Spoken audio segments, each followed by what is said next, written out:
Professor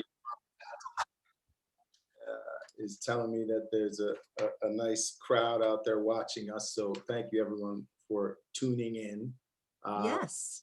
I am, just to introduce myself, I'm Jason Samuels. I'm the Director of Graduate Studies at NYU Journalism, and I teach in the news and doc on the graduate side and also an honors course on the undergraduate side. I'm going to introduce our very special guest. She's a friend, a former colleague at ABC News, and we will be with you for the hour. And as we go along, this conversation is going to be very interactive. So we hope that you guys use the chat function or the Q&A function, either way, to send us your questions, and I'll be sure, hopefully, to get to all of them with Linsey. She's really busy, obviously, and we are very pleased to have her. So let me just quickly introduce. I could spend the hour telling you all the incredible things that Linsey has done in her career, but let me just give you a few points. She's currently the anchor of her own primetime newscast on ABC News on their streaming platform. It's called ABC News Live. You should check it out. It's on at what time, Linsey? 8? It's on 7 o'clock and it repeats at 9 and 11 p.m. Okay, so Linsey's on every night, has her own show. She also anchors World News Sunday, which is on the broadcast network. She also files reports for various ABC News shows, World News Tonight, Good Morning America, Nightline. You may be familiar with Linsey during the last election cycle. She moderated several of the Democratic presidential debates. And did you moderate a vice presidential debate? No, just the 2 presidential debates. You don't mess with the vice presidents, just the serious debates. Okay, I got you. And also, Linsey has done a lot of great reporting along the way. I took a special note of, she was the journalist that landed the first interview of Bill Cosby in the wake of his sexual assault allegations, which was a very, very high profile interview. So it's really a pleasure. Thank you, Linsey, for joining us. I think what we want to do is get a sense of your career path. You know, a lot of young journalists look at the television news business and they're not sure. Do I want to go into local news, network news? Do I want to be a producer? Do I want to be on air? If I want to be on air, do I have to start in Iowa? How do I want to be Linsey? How do I get to be the on-air person at the network? So we want to get to all that. And frankly, I also want to talk about the challenges you may have faced as a journalist of color in network news, and as you're climbing up the ranks as a Black woman. So we definitely want to talk about that a little bit. But let me start kind of at the beginning. I'm curious, why journalism? When did you feel like this was a career path for you? Sure. Oddly enough, I gave 2 wedding toasts several years apart, but early on when my friends were still first starting to get married, around college age, whatever.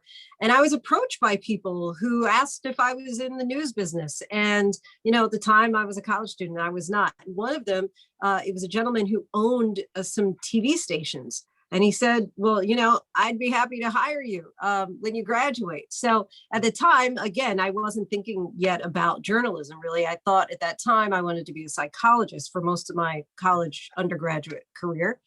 And then I was studying abroad. I went to University of Virginia for undergrad. And it was the first time, you know, UVA, and I don't remember, because I did go to NYU for graduate school, which I'll get there. I didn't mention that. So you are NYU family, NYU. Yes. From journalism, but we'll still accept you as our family. But I'll get into that in a minute. But at UVA, there was this core curriculum. So basically you had to fulfill a certain number of credits within this, you know, set class course load before you could just take classes that you wanted to take. So by the time I studied abroad in London, I was able to just take whatever kind of classes that I wanted. And so that's when I really started thinking about journalism. and hadn't really decided just yet where I was going to go with it, but I was visiting a Spanish exchange student from high school in Spain. And I happened to be, somehow I ended up in her apartment by myself watching the news in Spanish.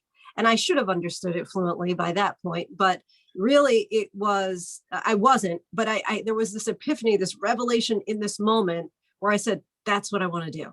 Yeah. And from that moment on, I just started then, which steps do I need to take in order to become a journalist? This was just like this, all of a sudden, it was like, most people I don't think have the aha moment, right? But this was just definitely from this day forward, my life changed as far as my career trajectory. What was it about watching Spanish newscaster? I'm curious. Do you know? You know, I don't, it was just, I felt like from the time that, you know, everybody had been telling me I have this great voice and great delivery and I'm a good storyteller, because my wedding toasts, I'm pretty fierce, by the way, with my wedding toasts, you know, but so I thought I wanted to be a psychologist. And after a while I was thinking, boy, I wonder if that's going to be depressing if I'm just only listening to people's sadness all the time. Right. But I like talking to people. I like, you know, asking questions of people, getting to know people, curious. I'm a very curious person. And so then I thought, okay, well, maybe, you know, I could use my voice in this way. Maybe it was kind of like watching the news in that moment. Mm-hmm. Even though maybe it kind of helped that I wasn't understanding because I wasn't really paying attention to the news stories. I was just paying attention to this as like an occupation, as like a vehicle mm-hmm. of being able to maybe kind of combine a lot of the aspects of the things that I like. Right. And you know, I'd already had started kind of having second doubts about, you know, continuing in psychology. Right. And so UVA at the time did not have a communications program. So I was already a junior and I was thinking, okay, by the time I really, you know, was ready to make this like full throttle, I was going to be my senior year. So I didn't want to transfer schools. I didn't want to have to start all over. So, but at that point I was really too late as far as I was trying to then get internships and I was trying to, you know, work at the paper and the radio and all that. And it just like wasn't working out. So, but then what I realized, and the fortunate thing now, because this has all changed, but at the time, in order to get an internship, you had to get college credit. You couldn't even say, I'll go work for you for free. No, it had to be in exchange for college credit. So then what I did, I tell people I had my parents pay $50,000 to get me an internship, because it's probably more than that now at NYU, but I think that's what it was at the time. Wow. And so I went to NYU so that I could get an internship. Just to get an internship. Wow. Get an internship. That's so that's an internship.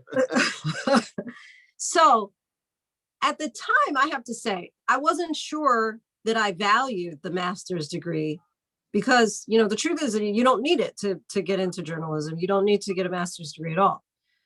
However, fast forward, and I'm jumping ahead of myself for a second, but I did end up working in Indiana, and I ended up teaching a class at Franklin College that I only was able to do because I had a master's degree. Right. And so I really appreciated that. And not only did I, you know, was I able to do it because I had the master's degree, I ended up loving teaching writing for broadcast. It was like a highlight of my career that, you know, and so, but again, I'm gonna get back to that.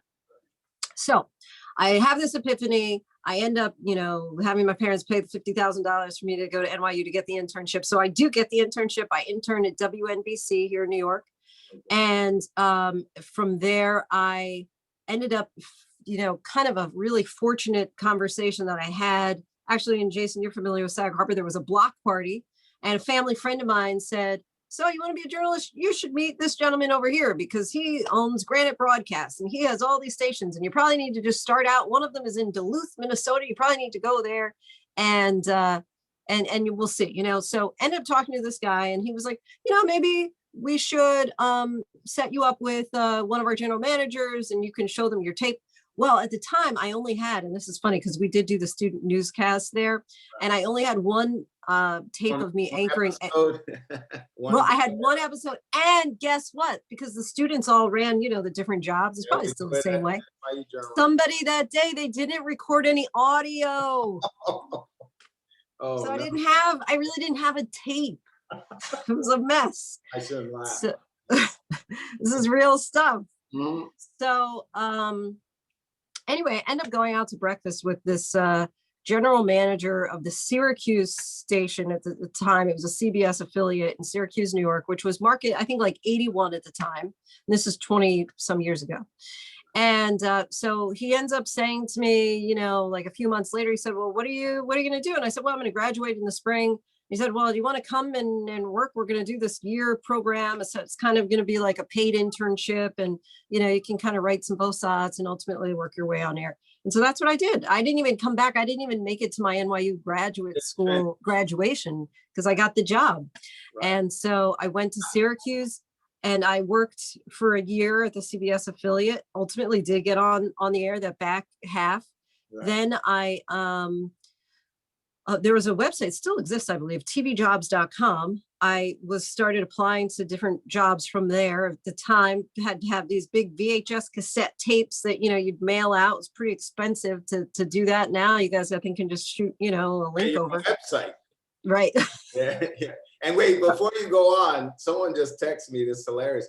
Our broadcast news class is watching this. So you guys have to press record. Yeah. Because someone that's anchoring that day could go on to exactly right. Handling. Well, they press record, but you have to press record with sound. You have to record the sound. Yes. Right. You need the sound too. It's important. But go ahead. Yes. Yeah. So, and if you want to jump in and cut me off, because I don't know how much of this is interesting, but I figure I'll just kind of. If it's not interesting. Okay.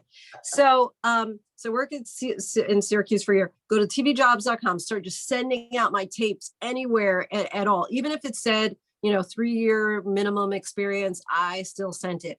And the job that I actually ended up getting was one of those 3-year minimums. And so that would be one lesson that I would say: don't cut yourself just because, don't sell yourself short just because they're saying that they're expecting more. Just try it. Help me understand that. You're at Syracuse, you're looking for that next job. Right. Putting out your tapes. What do you mean 3-year minimum? What do you mean? Oh, because on tvjobs.com, a lot of the jobs would say, you need to have a minimum of 3 years at work experience. And you didn't, but you still sent your tape. Right. I was only in Syracuse for a year, but I still was sending my tapes out to those places. Right. So Flint, Michigan says, hey, we'll give you the job. So I ended up working there for a year and a half. Then I ended up going to Indianapolis to an NBC affiliate there, WTHR. Ended up working there for like 4.5 years. And during the course of those last 2 jobs in Flint and also in Indianapolis, in both cases, I started out as reporter. I would either report early in the morning or I would report on weekends. And then I gradually moved up to, by the time I left both of them, I would anchor on the weekends and report 3 days a week. So let me press pause and rewind. You're at Syracuse. You don't have very much experience. Let's be honest. Right. You did a newscast, maybe one at NYU, and you get to Syracuse, and you're not doing on air, right? At Syracuse. First few months, I was just writing anchor copy. So I was writing VOSATs. I was logging, I was transcribing, because now they have, Trint and stuff that will like automatically give you verbates of the interviews. But at the time, somebody had to do that, out. And it's, so that was me. And I would go out and get MOS, and for the reporters and the anchors for their packages. Right. And so I was just doing kind of, the very anything basic that you could do. Exactly. Yes. But all along you had aspirations of being on air. Right? All along, I had aspirations of being on air. Yes. So how did you? Well, what advice would you have what advice would you give to someone in that position? You're at a station, you're doing the grunt work, and you do want to get on air. How did you keep knocking on the door? Or well, the fortunate thing was that going in, this was understood that it would be included in that trajectory that I would get on air. Okay. And I didn't get on air until one day. It was like 2 of the reporters called out sick.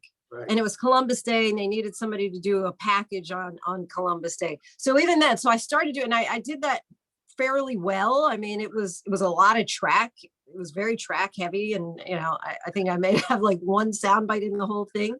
But what did I know? But I didn't even appear. It was just like a voice sig out, right? So I was not on camera, but I started doing that, and it went well enough. But then they started regularly kind of having me do these packages. Right. Then after a while, I appeared in a stand-up, Right. in the piece. And then after a while, I started being live, on the beginning and the intro and tag on the packages. So it was like a really gradual process. But I did go in with the understanding that I was going to end up Training to be on air. Exactly, right. So, and it sounds like you're kind of learning as you're doing and observing everybody, the old pros at the stage. Yes. And what I would say, and this is advice that I regularly give. Yeah. It wasn't when I was in Syracuse, but it was when I was in Flint, Michigan, and when I was in Indianapolis. I was very intentional about paying attention to who really seemed to have it down. In Syracuse, a lot of the people who were on air were kind of new or inexperienced a little bit, but I would go to the reporters and the anchors in Flint and also Indianapolis and say, can you give me a tape of your best stuff? And people with big egos and stuff, yes, I'm glad you asked. Sure, and lady, here you go. Yeah, right. And so they'd have their tapes, their composites or whatever they had submitted for the Emmys for like Reporter of the Year or whatever. And I would take those tapes home and study them and figure out like what's effective about that. And like, wow, look at how he used that natural sound and he wrote out of it, or he wrote to that video, or, his voice he doesn't sound so reportery in his track. He just sounds like he's just talking right to me. And so there were just different aspects of it that I would then, I don't want to say like, emulate, but you take it as your own, right? You like figure out what works. And especially to me, because as storytellers, what I always found interesting in local news, especially because you're all showing up at the same fire, you're all showing up at the same, shooting or whatever.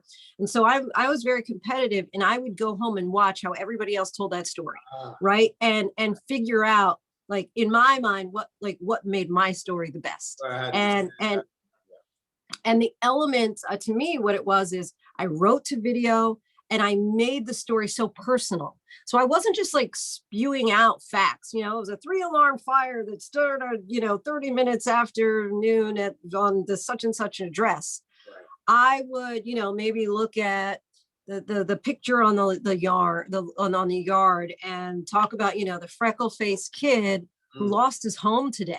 Mm-hmm. And I think that there's a way to get into stories. Everybody has all the same information, but which way do you go with it, right? And I do think in the end, that's what separates people and allows you to kind of get the next job, when you show that you can stand up, because everybody can just report the facts. Just the facts, right? Right. So I think that it's really figuring out how to be that compelling, effective storyteller that ultimately separates people. That people want to see that you're authentic and genuine, you're relatable, right? And I think that that's all a part of it. And I would say is ultimately what helped me to get my next job. And because I, excuse me, as I said, I started out in Syracuse, it was Market 81. Then I went to Flint, Michigan, was Market 64. Now, hold on a second. Hold on, let me press pause. Because a lot of the people watching this have an intimate knowledge of how local news works, but some may not.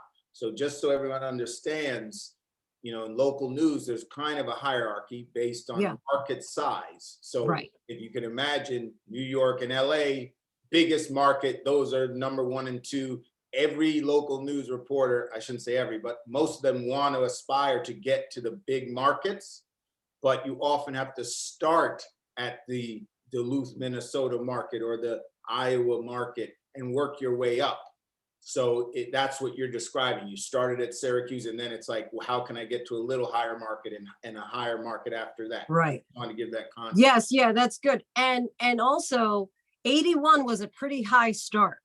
Right. You know, a lot of times people are starting in like Tyler, Texas, or, the really small cities. Right. And just to kind of follow up on Jason's point, so like New York is 1, LA is 2, I think Chicago is 3, Philadelphia might be 4, Dallas might be 5, and you go down, And I should add, at the top of the pyramid is network, sure, or perhaps cable, right? fair enough.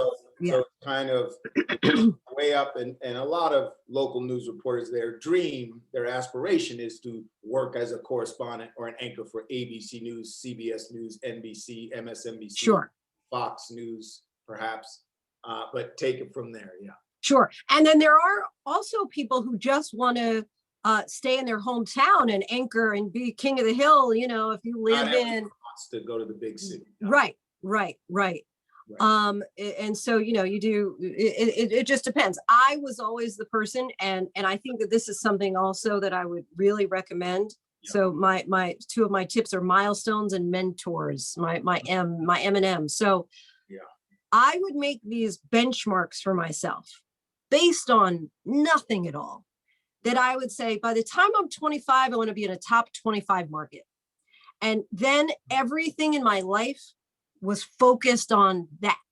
And then I made it actually. So Indianapolis at the time was 25. So wow. I made it by the skin of my teeth. I really was actually going for Baltimore, which was 24. And the day that I had mailed in my signed contract, I heard from the news director in Baltimore. So, but I ended up where I was supposed to. And I loved my time in Indianapolis, actually. But I was 24, got my job in the 25th market. Then once I got there, I set a new goal, which was by the time I'm 30, I'm going to be at the network. Wow. So again, now the entire focus ended up being like that. And so I was going to turn 30 in October. In June of that year, I ended up getting the job at ABC. So I was able to fulfill both of those 2, which were, that was kind of my goal line at that time. Mm-hmm. And so I would definitely say, of course, you have, your big overarching idea of what you want, but then you need to like backtrack from that and just give some difficult, lofty ideas of what you'd like, but, something that is definitely achievable. Right. And so the other thing would be, I want to underscore that point. There's 2 things. Writing down goals is often helpful for people. And then also mentorship. Yes. Were there people along the way at these local stations that helped you? Yes. So there are people who don't, and there are people who do. I like to believe that, for the most part, people are good and decent, and for every no, you're going to find a yes. Right. And also I think that we have to like really look at the idea of mentor, because it doesn't have to be that you're having lunch with this person every month, or you're on the phone with them every week, whatever the scenario may be. Sometimes a person may not even be that aware that they're your mentor. Like I would say the people, Rich Van Wyck and Kevin Rader probably didn't realize they were my mentors, but those were the guys whose tapes I was taking home and studying. And they were just willing to, pass off these tapes to this little kid who was interested in seeing their work. Right. And I was paying attention to those 2 the whole time. I was, for 4.5 years. And then as I started anchoring, which was a totally different muscle, and something that I actually, at the time, I never, going into this too, I just wanted to be a reporter. Right. I wasn't really thinking about being an anchor. And it's funny because in Indianapolis, when I ultimately really became like was a solo weekend anchor position there, they had posted it, and my news director came up and tapped me and said, "You didn't audition you didn't put in, for that weekend job, And I was like, oh, well, you think, I mean, like, I just thought like, little old me, you feel like I should, And he said, yeah, go for it. Right. And then, I ended up getting the job, and it is. And so then I started asking Andrea Moorhead, who was the main anchor there, can I see some of your tapes? Because now this was something I hadn't really been focused in on. And it's a totally different, it's kind of like, I'm a runner. So I'll use an example of, let's say you've been doing sprints, right? And you're a short distance runner, and all of a sudden the coach puts you in and you're doing marathons. Like, it's a totally different training. It's a totally different skill set. And that's how I would like it. Now, I do think one can strengthen the other. right? It's kind of like if you're cross training, it can kind of happen that if you're playing tennis, it can kind of help you with your running over time. But I had not been studying the anchor role and what that entailed, and crosstalk, and just like the segueing and all of that. So then that became something else. But yes, so mentors, I think that it can be something that's you're very intentional and deliberate. You see somebody who's somewhere that you'd like to be, and you can ask them questions about how they have done it, what they would recommend, some obstacles they faced, and how they, got over them. And then again, you can do kind of like what I did, where it was like more passive, where I would, ask to see their work. Now, that's an important point, and I'm just going to take 1 second to close my window. Hold on 1 second. Okay. The point you just made about watching kind of competitors is also interesting. In other words, and not just competitors, but if you're aspiring to be a successful broadcast journalist, to watch journalism that you think is good, that you want to emulate and pick apart things and figure out how it is successful in the production. Let me ask you this, and I do want to point out that local news, I don't think in some circles gets kind of the recognition and respect it deserves. A lot of people, they want to, do documentaries and they want to work for ABC News, but more Americans get their news from local news than the New York Times, CNN, any That's a good point. other source. So I think it's important for students to understand that local news is not some, afterthought. If you want to reach the most people with your journalism, especially in a local market, people are watching local news. Did you feel like you were making an impact at the local level? Definitely, because, especially it's interesting, when I worked in Indianapolis, for example, and there are tornadoes. I had never lived in a place that had tornadoes, right? And so during those times, people are glued to the TV. It's life or death. They need to know. And it was one of my professors at NYU that talked about how people watch news to find out one primary thing, other things subsequently, but is my world safe? Right. And the idea of, tornadoes coming through, your world may not be so safe. And so people are glued to the TV, for local news. Quite often weather, related is something that is going to be something that that's going to really drive, people to make sure that they're watching the news. But there are a lot of people who nowadays, I think especially, and I've noticed it here at ABC, because I've been here now for almost 14 years. So there are people who come in as interns and, kind of work their way up. It's APs, DAs, right? And then and even in some cases, they become like an assistant to, the senior producer or whatever. And they kind of let that person know, hey, I'd like to really be on air. Hey, I'd like to really be a producer, right?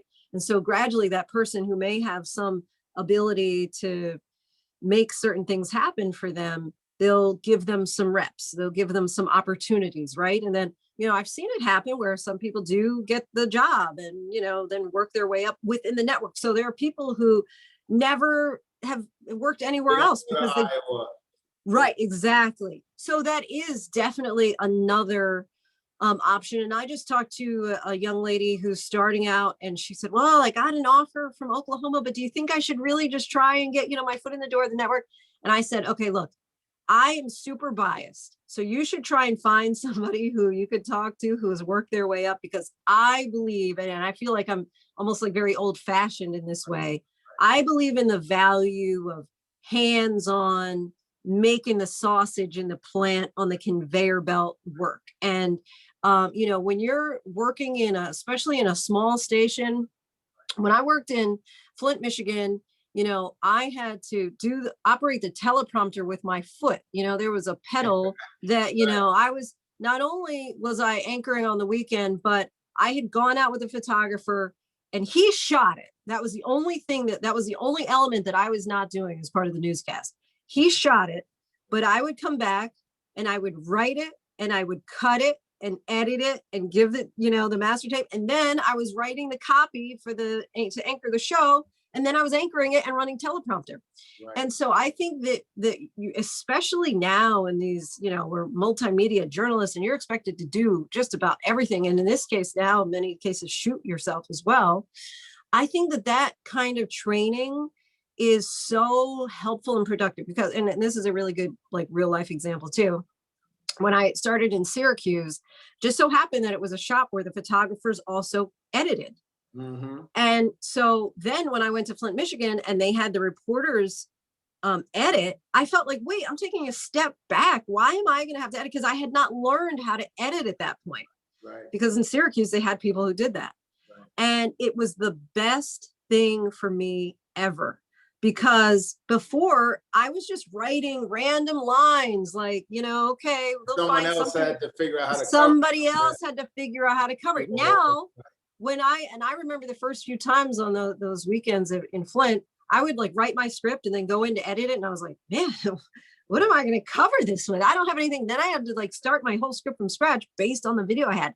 Then I started like incorporating pops and whatever, and really writing to video, marrying the words with the pictures. And again, I think that this was like super instrumental in helping me to get my competitive side be better than the people who I was competing against really in local news covering that house fire. So yeah, now I want to get to the big time ABC on your career trajectory, but I do want to echo this sentiment, which is important because my first job was at the Boston affiliate, local news, ABC. And the thing that I think you'll agree with is it, and even Boston is a major market. I probably should have started at a smaller market, but right. You can make mistakes and Yes. it's not career defining. Yes. And so it's like, if you're in Iowa and you make a mistake, you're learning. You're not going to be barred from, if you make a mistake at a presidential debate, that's a problem. Right. Now you've just made me feel very anxious.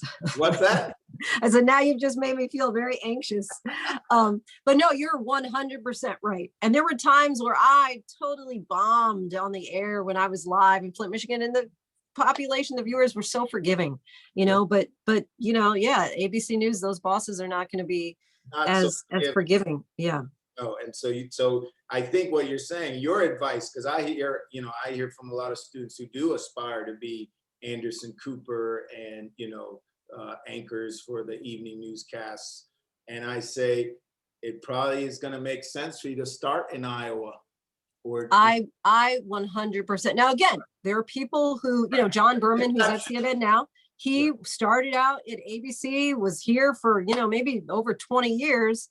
And then, did David Muir start somewhere small? David was in Syracuse. He may have had a job before Syracuse, but he was in Syracuse right before I was. So I don't know where he was along his, trajectory at that point. He worked his way up. Yes, he worked in Syracuse and then he worked in Boston and then came to ABC. But he may have had another stop before Syracuse. Right. So, and the other thing is just when you're doing your broadcast news class and you're anchoring, you have to be thinking about it. Obviously, you're there to learn and make mistakes, but also, you may want to use that as a audition in a way. You may want to send that to a station. So, take that seriously, in terms of, you have to think about creating a tape, a reel, right? I mean, that's basically what you're sending to prospective employers. Yes. So how did you get the job at ABC News? All right. So at that point, and I will tell you too about an organization, and there are several like this, because I want to just tell you really quickly how I got to Indianapolis. There's something called Talent Dynamics, and it's the opposite of an agent. Basically, they work for the station. So the stations pay them and they say, oh, we're looking for a meteorologist, or we're looking for a sports reporter, whatever the case may be. Right. And then they have a reel of people that then they present to the stations. And then again, the stations pay them when they hire somebody. So that's how I got my job in Indiana. But then because I was really anti-agent at that time. And so I didn't want to have to like pay in order to get the job. So that worked out. I was able to get the job in Indianapolis. But by the time I got to Indianapolis and I wanted to make the jump to the network, I was told it's going to really be helpful to you to get an agent. So I did get an agent, and then they made the introduction to ABC. Initially, I just thought it was kind of just to start the relationship. And it turns out after I met with them, they said, well, we happen to have an opening right now. Oh, okay. Okay. And so I ended up being able to, by hook or by crook, leave Indianapolis and make the jump to ABC. But it was really helpful. I can argue for and against agents, and that's probably down the road for many of you anyway. But I think making the jump to network, there is some value in having an agent. They have the connections, can get. Yes. So when you started ABC News, and before I ask this question, just a reminder to everyone watching, send in your questions with the Q&A function or chat. We'll get to them. When you get to ABC News, were you on air or were you an anchor or reporter? No, I was reporting. Okay. I was reporting, and specifically I was reporting for ABC News 1. So if you guys understand that, and I don't know, do you think that, yeah, I'll just explain. Yeah. So it's basically a service provider for our affiliates. So earthquake in Haiti happens, right? I'm going to go, and that way I can toss to Rick and Monica in Philadelphia as if they have sent their own person. Really, I can tailor and customize different live shots for all of the ABC affiliates on a story that's of national interest, but they are probably not going to send their local reporter all the way to Haiti. So this way they can have something, because, for the most part, local news is local, but then they are going to do some really big, mass school shooting or something like that. They're going to have that in their newscast. So all of the ABC News 1 correspondents, we go off to those big stories and then report back for the affiliate. So I actually did that job for about 2.5 years. Again, it was difficult work because you have 2 deadlines a day, because we were servicing the noon newscast for local news and also their evening newscasts. And you're doing it for 3 different time zones. Right. So, you're doing for somebody who has a local 5 o'clock news, then you're doing that for the Midwest and for the East Coast and West Coast. And it's a lot, but that I will say, I had to do live shot after live shot after live shot after live shot. And that was probably something that was a weakness for me at the time. But by the time you got to just do something like that, day after day after day. Yes, you get much better. So I would be remiss if I didn't go back to these local news stops and ask you, we haven't talked about like challenges, right? We're talking as if it was just easy street, Syracuse, Flint, ABC News, and it's all peachy keen. No one's career is just easy street.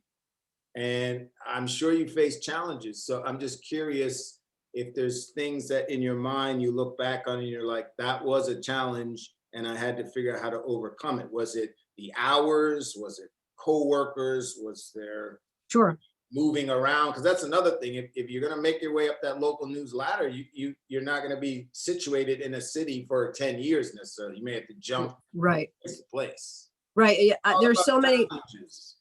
Yeah, there are so many challenges. I'll begin with a few. One of those, by the way, as you say, quite often I was very isolated because I was moving to places where I could just get a job, not because I wanted to live in these places, right? I mean, necessarily family. I didn't know a single soul in the state of Indiana.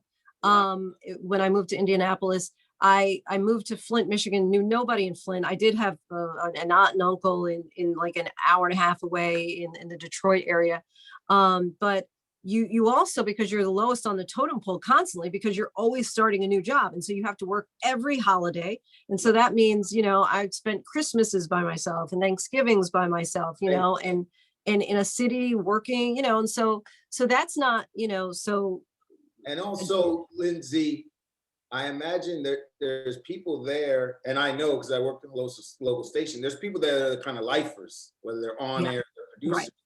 And then every once in a while, there's the young gun coming through.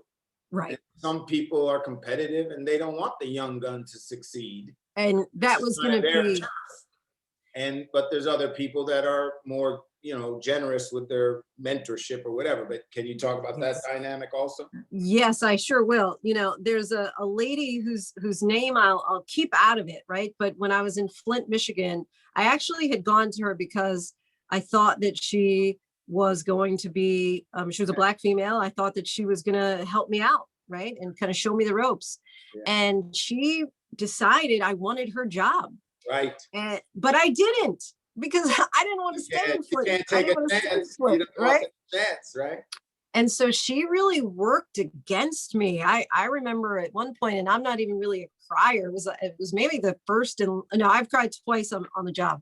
One I'll tell you about, but this one time she just was, like had it out for me and was making stuff up that I couldn't defend myself, because like, what? I mean, it's just not true. I don't know what else I can say, but that was really unfortunate. But you're right. People do think sometimes that, you're coming for their job, and that can be tough. And it's funny because somebody who one of the photographers I still remain friends with, when it was recently announced that I was going to anchor Weekend World News on Sunday, he said, "Oh, if this person can see you right now, like, remember what a hard time she gave you." It was really kind of, we had a little joke, and we started talking about, yeah, remember how she did that? But the other time that I ended up crying was it was after that. So Syracuse, what I didn't say, well, maybe I did say that they had said it was going to be for a year. They said, we're going to have this year-long, basically like a glorified paid internship position, right? So I kept thinking in my head that after that year, because they had a reporter opening, so I kept thinking, it's mine, I'm going to get it, right? Like, I had kind of made friends. I thought I was like doing well, I was improving for sure. And at the end of the time, they said, no, remember, this is just a year and it's over. And I knew that. But again, they had a reporter opening. They ended up hiring someone else. And I was out on a shoot with a photographer. And also, that's the other thing I would say, photographers can be your best friends. They can, because they're going to really help you. If you're really going to be an effective team, there's a partnership, because they're going to say, hey, by the way, I got this video you could write to, hey, make sure you include this sound that I got, whatever. But anyway, I was out with this guy, Joe Machado, and I was about to go out and do the shoot. And I started crying. I said, Joe, this is my last week here. My time is up. I thought I was going to get the job. I didn't. And he said, buck up, little camper. He's like, this is the best thing that could ever happen to you. And I still was upset. I didn't get it, but I hear his voice echo in my head over the years, because he was right, because there were so many people who still stayed in Syracuse, just because you can get kind of like complacent and just like, okay, yeah, comfortable, right? But this really was like pushed me out of the nest before I thought I could fly, Right. And I really wasn't around a lot of people who were like able to make me better there. So right. I needed to get to a place with a higher ceiling and more, stretch room. And for growth. So that was a disappointing so those time. Were 2 times you cried. Those were the 2 times I cried, right? But yeah, and I would just say also, this is not really a challenge, but a lot of times people just think of this as just this glorious, glamorous right. industry, right? And it's, right. I mean, I went down to Hurricane Katrina. We were sleeping in a truck, the 2 of us, me and the photographer, for like a week without, I don't know that we showered. We were like trying to get food where we could. I mean, right. it's and not. Also, did your hours? I'm sure you sometimes worked, till 11:30 at night and had to wake early and right. Oh, right. It's not. If you love it, right, then it's not going to seem as difficult or as, this is like so uncomfortable.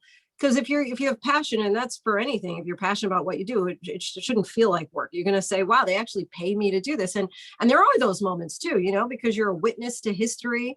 I remember when Barack Obama was first declared, that he was going to be the official nominee for the Democrats in I think we were in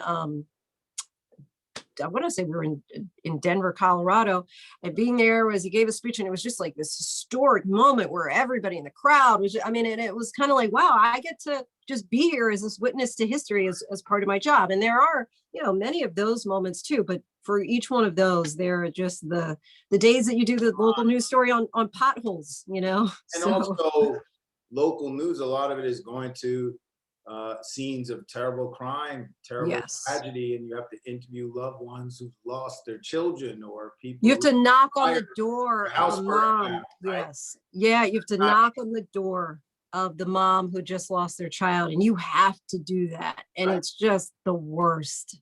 Well, let me stop you right there. What advice would you give a young journalist that has to interact with people who are maybe suffering their worst day in their whole life? Um, That someone who suffered tragedy, or because yeah, that's sure. the job of us as journalists.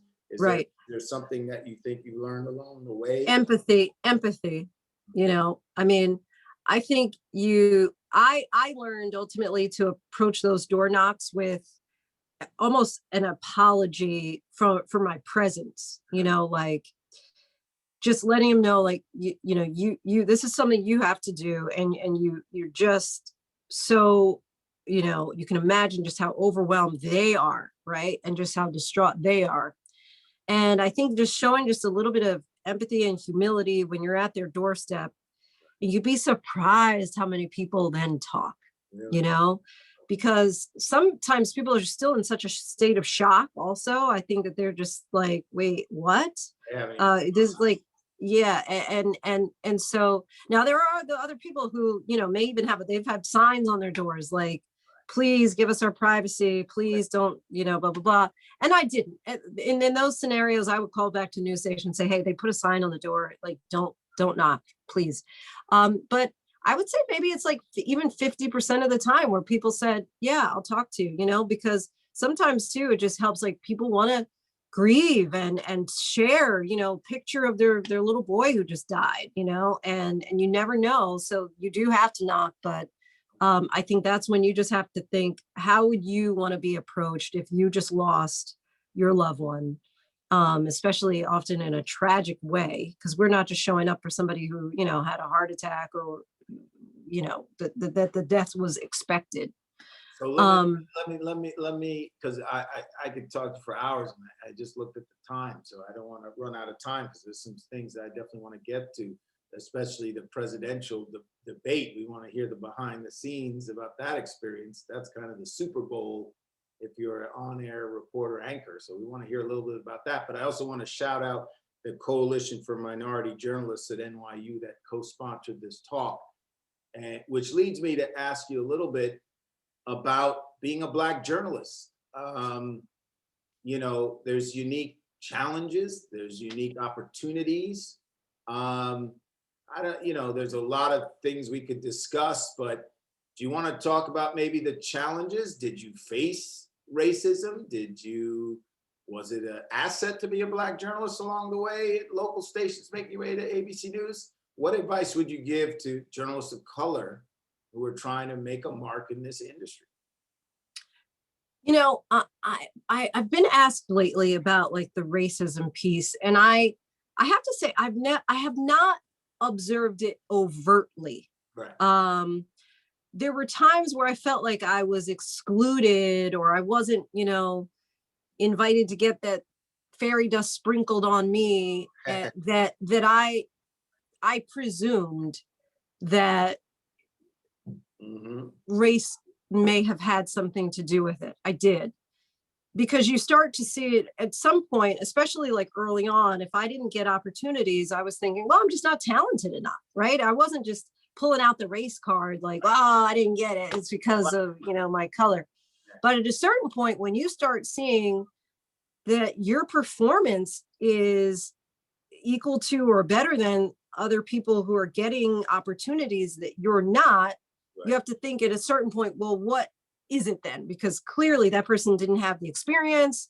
They didn't have, whatever the markers, the measurements might be that would determine if somebody's going to get these opportunities. You just have to start to wonder if race plays a role. Look, I think that especially in this particular moment where, people are being so woke and people are being so aware of, like, representation matters, and it's almost become like, a mantra. Hopefully it's not a fleeting one, right? Because representation always mattered, and it will continue to. But you're seeing changes at ABC News. True? Definitely. Oh man, How so? the management we've had multiple Black hires recently. We've had many more female hires. We've had many more just people of color who have advanced recently. And they let go of the woman who was kind of head of talent recruitment and hiring because she apparently made disparaging comments along the way. So they replaced her. And allegedly, yes, allegedly she had made some disparaging comments, right? And it was, the timing of it was right after George Floyd right. that surfaced. And so yes, she lost her job and was replaced with a Black male. And you know, so in that scenario, in the regard to the management, because about 5 years ago, we didn't have Black managers. We didn't have Black people who were making editorial decisions for the shows. And I think that you want to talk about, you know, where it can be a disservice when you don't have the representation. If you're trying to talk about, you know, when there was a wave, this is before the most recent with George Floyd, but when Obama was in office and you had multiple, like Alton Sterling and multiple Black men who were shot and killed by police, Michael Brown, right? When you have these racially sensitive conversations, I think that it's necessary, or it's very helpful if you have people who understand certain dynamics, right? Because I think it's not that somebody who's not Black can't tell the story, but I think sometimes you just don't know what you don't know. Right. And if that's the case, then that's a handicap for all of us. And that's a handicap for the way the story gets told and the manner that it gets told based on the person's perhaps limited perspective who's telling it. And so I think that this is a moment where people of color are able to really show their or it's not that they're showing their value. I think that right. I think that people are seeing the value in having you know, all different people, Asians and Black people and Latinos, tell their stories, right? Because it helps us all. It's like I've recently talked about Shirley Chisholm, how she says, if they don't give you a seat at the table, bring a folding chair. And quite often it was that, you know, certain people were not invited to the chair. And that was so interesting. And that led to a bunch of change here. But we had talked about how there was this town hall with then President Obama, and it was about all the shootings and everything. But there was not a single Black person early on in the room that was planning the format and the questions and the run of show. And that's problematic, you know, and it's problematic that for a number of reasons, but namely because people in the room weren't even thinking that it was a problem, you know, and if I were going to do a story about immigrants, I would say, hey, let's get some people who have like some real experience and knowledge about this right in the room. I wouldn't just profess to say, hey, I can tell this story more effectively than anyone else. And so I do think that especially in this time, it's an advantage really. And people are starting to see it for that. I would say, cuts both ways. It cuts both ways because there are disadvantages too, but you know. Give me a quick disadvantage and quick. Well, sometimes right now, people who are getting promoted who are people of color are diminished, I think, because some people will say they just got that because they're okay. Right. They're filling the quota. Yes. Right. That's another unfortunate part. And I think all journalists of color, you know, even back when I was starting out, you know, and it's not just journalism. There's a lot of Oh yes. So my advice to folks is get your foot in the door, kick some ass, and don't worry about it. You know. Yes, exactly. All the people that are in the door got there because they're the most talented. So let's just about that. But I have some questions coming in. So this is from Nora in the newscast class. You talked about finding creative angles when you were doing your reporting. Do you have any tips for, you know, finding those creative angles and that skill? Yes. So I think that, for example, depending on what we're talking about, but let's just say there's some tragedy right now. I'll go back to the house fire again.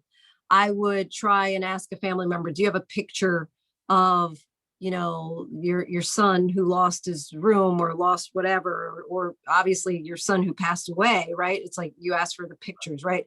And you personalize it. So I might start with not even saying his name, but the 7-year-old with the bright blue eyes and the freckle face, you Right. know, something that just immediately pulls at your heart more than, you know, telling me Johnny Morales died today, right? I'm going to tell you some details about like what you're seeing that's going to really personalize it a bit more. And so getting to beyond just the facts of the day, but getting to the people and Right. being able to convey something really significant, sentimental, and special about the people that you're talking about. Because in the end, that's what we're not the house fire. The house can be replaced, right? We're talking about what was lost. Right. So personalize it in detail. Yes. So I'd Right. say. Another question: why did they? This is what we all want to hear about the debate. Why do they? Why do you think they chose you to moderate the presidential debate?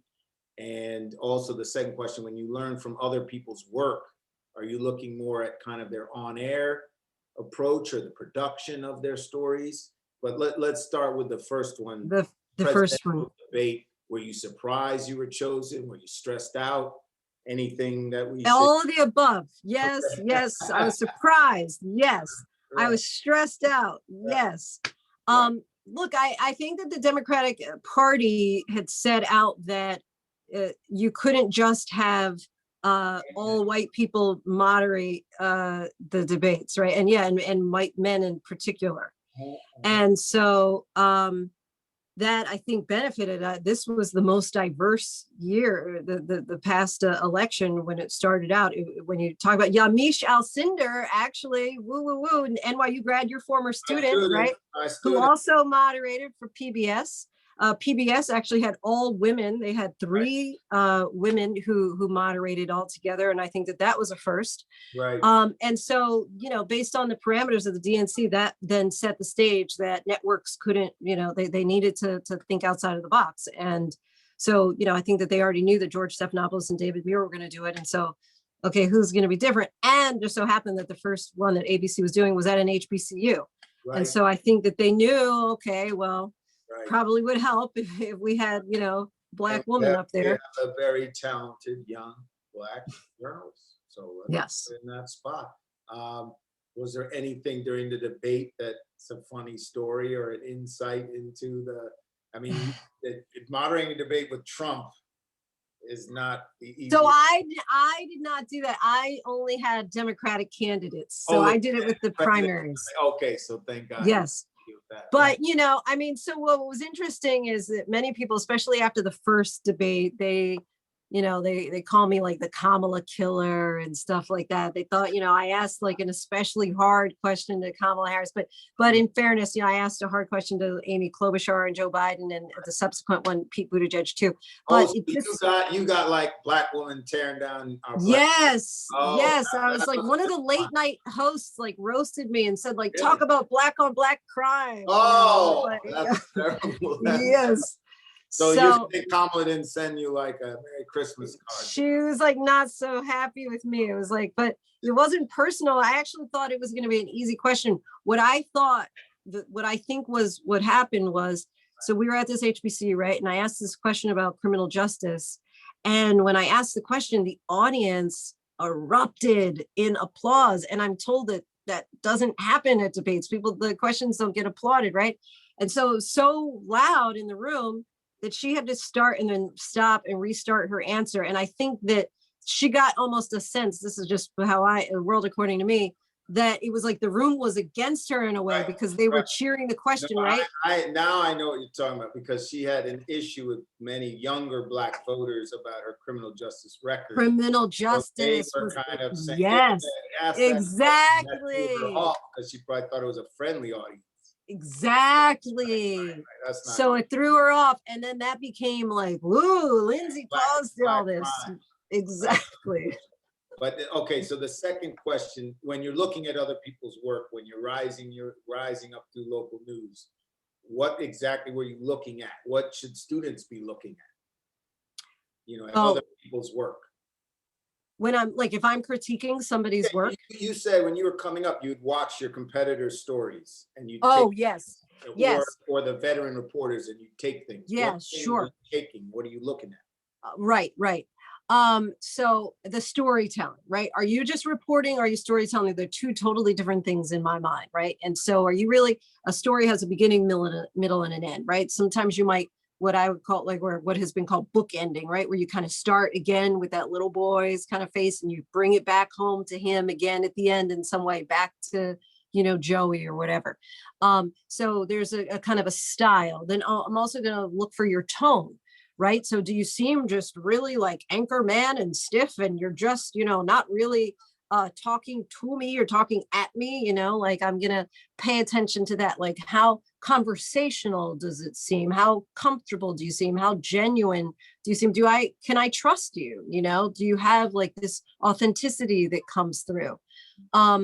And I think your look kind of can play into that too. So maybe you want to be kind of on your best, kind of coiffed. It depends. Like because if you're in a storm, then you're gonna be like all hair messy and whatever. But I do think that how people appear on camera matters, right? Because it's a very visual medium, and so wardrobe together, get your hair right, together. right, Television, it's not radio. So right, right. Now let me get to two final questions because I know you got to prepare for your newscast.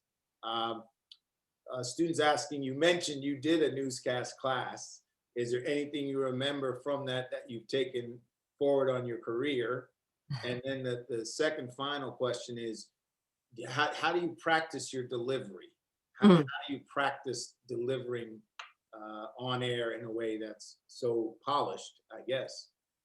Sure. Well, I'm still working on it every day, to be honest with you. And I watch myself. I think that we can be our worst critics, but that's a good thing, right? Because we're going to see things that other people may gloss over. And so I think it's still important. I don't watch every single thing that I do like I did in the very beginning of my career, but I do watch just to say, oh, wow, Linsey, you're kind of doing this, kind of need to not be so, broadcastery voice in that. There was a voice coach that I went to at one point who said, use your cell phone voice. So you don't need to shout because you've got a microphone on. And so you need to really just kind of, she said, picture your mom or picture your best friend in the camera lens. And so you want to tell the story how you would just tell it. You wouldn't believe what I saw today, and you want to deliver it in that same way. So she said, so realize that the words have meaning, right? And so you're not just reading these words off of paper. Again, that's something anybody can do. You want to give certain words weight, right? Because that's what we would do in a conversation. And there was one time really, really quickly that I went to this coach who said, okay, just tell me a story from your childhood, anything, talk for 2 minutes. And she was recording me. Wow. And so then she played it back and she said, see how sometimes when you're kind of going through the things that weren't really important, you sped up, right? And then when you really wanted to emphasize, you slowed it down, and so over time, as you get more and more familiar with how you yourself, deliver, because you don't want to try and be like someone else. You're going to be your most authentic self, right? And so you can take different aspects from what other people do to make them effective storytellers, again, with their writing, with the way you deliver with your voice, not shouting. There are different things that you'll start to kind of observe for yourself that are good to incorporate, but just be you in the end. And I forgot, what was the other question? The newscast class, any funny or interesting things that you took away from that experience? Oh, yes. Well, I had one kid who really hardly showed up for class ever. And he was probably the best student, though, because, I would say to them, I would give them this task of, give this faux assignment that they had to write about. But I'd say, write about it with like alliteration, right? Write about it in a way that's really memorable. And the other kids would still just be like, so there was a 3-alarm fire at 12 o'clock on Monday in New Rochelle. And he would come up with the bombastic words and the writing and the alliteration and onomatopoeia and like whatever it was, he got it. And I think probably, Jason, you probably feel this way too. There's no better feeling when you're trying to teach somebody when they actually get it, and you see the moment that they do. And And so it was fun to really see as they all would kind of gradually, or at least show one example of really smart writing, clever writing, turn a phrase. Like, there was a vandalized graveyard. I'll give you one example, right? And I went back to Indianapolis recently to do a talk, and one of the producers said, "I'll never forget when there was that vandalized graveyard, and you talked about how there they were resting in pieces." And so that was something I totally forgot, but I do spend that kind of time to come up with a way. Again, I could have said the grave site was vandalized, right? But it was a more creative way to say resting in pieces, because it's a play on words, like RIP, right? And so when the students would get that aspect and really give it back to me in the way that I was asking, love that. Right. So the newscast class is thanking you so much in the chat, and I want to thank you so much. You're super busy. It's been amazing to see the career trajectory, and we're all going to continue watching your success. You can check Linsey out at 7 on ABC Live, ABC News Live, and who knows, she may be moderating the presidential debate, not the Democratic primary debate. I don't Could be with Donald Trump again, Yeah, well, not the VP debate. I don't think Kamala wants to do that. But, no, we really appreciate it. And I think the one thing that Linsey didn't really say in black and white is that you have to work hard. You do. You got to You work do. hard. I mean, A lot of dedication, yeah. no shortcuts if you're trying to get to the top. So just for all the students watching, just work hard. That's the bottom line. That's the most you can do. So Linsey, appreciate your time. I enjoyed it. Thank you. Coalition of Minority Journalists, thanks for sponsoring this. Yvonne Lati, professor, for helping us put this together. Until next time, be safe, and we'll be watching, Linsey. Thanks so much for your time. Thank you guys for having me. I appreciate it. All right, take it easy. All right, bye. All right, you too.